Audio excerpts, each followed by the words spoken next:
And I'm pleased that I, as India's representative on the global stage, have had the privilege to chair all the three Mobile World Congresses. The Barcelona, which is currently the biggest of all, in February, followed by Mobile World Congress in Shanghai, and 2 weeks back on the 12th of this month, the Mobile World Congress in San Francisco, which I had the privilege to chair as well. I was the founder chairman of COI way back in 1994, and I'm therefore very pleased that under the aegis of COI, which was founded in 1994, with some fledgling small startups like us, have today been able to put together this wonderful show together. Ladies and gentlemen, for DOT, for the MeitY, for all the senior government officials who have supported this, and in particular COI and Rajan, let's give them a big hand.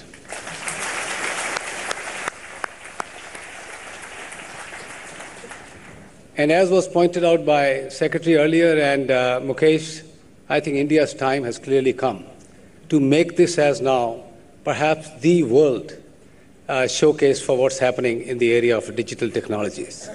And I have no doubt this first edition that has started today will grow in size and stature to ensure that GSMA, which does these three big conferences, gets associated with this. And I, in my own position as the chairman of GSMA, I will ensure that the GSMA combines its forces with the India Mobile Congress to make this the world showpiece for everyone to come and enjoy, see what this country is doing. I would have never imagined just even 5, 7, 8 years back that the shift in technology, the pace in technology will be such that we will be now conjuring images of a very new world that we are all going to live in. The early trailers that are being seen around AI, backed by cloud computing, AR, VR, putting at our doorstep products like robotic surgeries, AI-backed bots in the banks, in the law firms, autonomous cars, managing very complicated nuclear power stations to manufacturing machines, and all are being led by this new innovative wave of digital technology. Some of those were talked by Anandan from Google.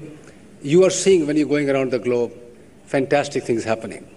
I think one very important part I'd like to share with you is, wherever in the world I'm going, the attention towards India is very large.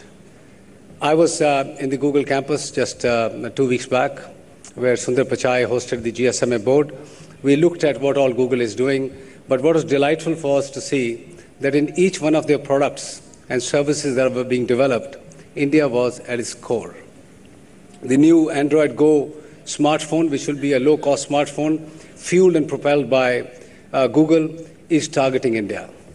The YouTube Lite is looking at India. Almost every product that is coming out of these large stables of technology innovation hubs are looking at India as one of their inspirations to make those products efficient and tailor-made for countries like India. This is a big departure when technologies were being made just for the Western world.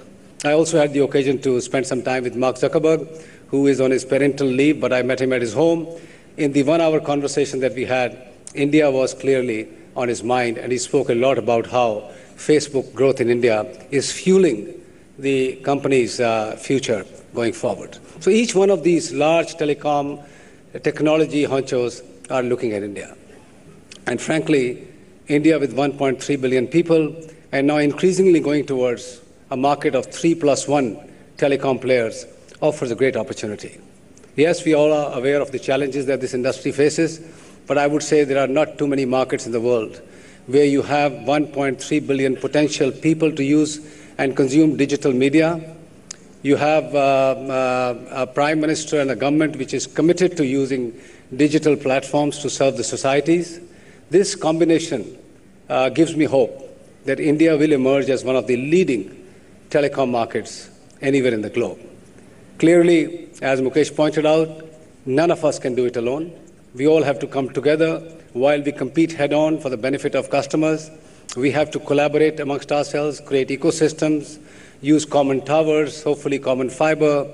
Submarine cables are all in consortiums today, and some moonshots in the form of satellite projects are also being experimented to ensure that countries like India get the best benefits out of the same. But again, the industry alone will not be able to do it, as he rightly pointed out. We will need to combine our forces with the government. Government policies will have to eventually decide how fast this digital wave in this country can propel the citizens and the benefits being passed on to the society forward. I have no doubt that the Government of India is acutely aware that the hard infrastructure is going to take a lot of time to be built. While a lot of investment is going into roads, ports, airports, electrification, it is going to take some time. Physical infrastructure has its limitations. It has time lag. It takes time to execute those projects. While I'm glad that those are being done in the right earnest, a lot of money is being sanctioned, a lot of projects are moving forward, and a lot of issues around ease of doing businesses are being dealt with. It is the digital platform that the government has rightly picked up as one of the cornerstone of transforming India, which will, to my mind, deliver. And we in the telecom industry, under the aegis of COI, collaborating with DOT, MeitY and other ministries, will ensure that we move forward in a fast way. I have the benefit of very senior ministers of the government here, and I would like to urge them to help us in finding ways and means to get easy right-of-way. While we get a lot of support from the central government, at the state government, we are still inhibited of putting in fiber into the streets and the roads. Right-of-way is difficult to get, it's expensive. You have rightly opened up government buildings to putting up towers, yet on the ground, the permissions don't come easily.